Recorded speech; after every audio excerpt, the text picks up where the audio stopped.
စီဝေးပိတ်ပွဲကျွန်တော်တို့ဆောင်ရွက်မှာဖြစ်ပါတယ်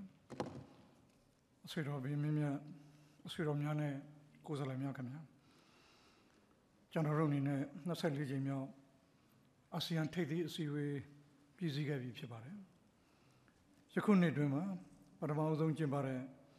ထိပ်သီးအစည်းအဝေးအောင်မြင်စေပူးပေါင်းပါဝင်ခဲ့ကြတဲ့အဆွေတော်ဘင်းမင်းများနဲ့အဆွေတော်များအားလုံးကိုကျေးဇူးတင်ရှိကြောင်းပြောကြားလိုပါတယ်မိမိတို့အနေနဲ့ဒေသအတွက်အရေးပါတဲ့ကိစ္စများပေါ်မှာအကျိုးရှိစွာနဲ့အပြန်အလှန်ဆွေးနွေးနိုင်ကြပါတယ်အာဆီယံအတိုင်းအဝန်ထူထောင်ရေးအတွက်အဆွေတော်တို့အနေနဲ့ဖော်ပြခဲ့ကြတဲ့ပွင့်လင်းတဲ့အမြင်များအကြံပြုချက်များကိုမှတ်တမ်းတင်သွားမှာဖြစ်ပါတယ်အာဆီယံအတိုင်းအဝန်ရဲ့အနာဂတ်မှာအဆွေတော်တို့မှာဖော်ပြခဲ့တဲ့မျှော်မှန်းချက်များကိုလက်တွေ့လုပ်ငန်းရများအဖြစ်အသွင်ပြောင်းသွားကြရမှာဖြစ်ပါတယ်ယခုနှစ်အာဆီယံအလှည့်ကျဥက္ကဋ္ဌရဲ့ဦးစားပေးအစီအစဉ်တွေကိုထောက်ခံပေးကြတဲ့အတွက်လည်းအာဆီယံအဖွဲ့ဝင်နိုင်ငံအားလုံးကိုကျေးဇူးတင်ရှိကြောင်းဖော်ပြလိုပါတယ်ဒီအစီအစဉ်တွေကိုအာဆီယံအဖွဲ့ဝင်များအားလုံးနဲ့အတူအကောင့်ထဲဖော်သွားဖို့ရှေ့ရှုပါတယ်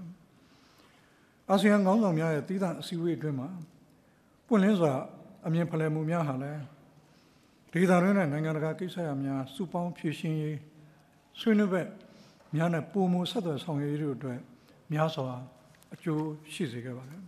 ။လာမယ့်နိုဝင်ဘာလမှာကျင်းပမယ့်25ကြိမ်မြောက်အာဆီယံထိပ်သီးအစည်းအဝေးမှာအဆွေတော်တို့နဲ့ထပ်မံတွေ့ဆုံပြီးအာဆီယံနဲ့အခြားအာဆီယံဥဆောင်တဲ့ရန်ရာများအောက်မှာစီစဉ်ဆောင်ရွက်ရရှိမဲ့လုပ်ငန်းရာများကိုဆက်လက်ဆောင်ရွက်သွားဖို့အတွက်ရှေ့ရှုပါတယ်။24ကြိမ်မြောက်အာဆီယံထိပ်သီးအစည်းအဝေးအောင်မြင်ရေးအတွက်အားလုံးပူးပေါင်းပါဝင်မှုများအပေါ်မှာကျေးဇူးတင်ရှိပါကြောင်းထပ်လောင်းပြောကြားရင်းနဲ့အာဆီယံအစည်းအဝေးအောင်မြင်စွာပြည့်မြောက်ကြောင်းကြေညာအပ်ပါတယ်ခင်ဗျာ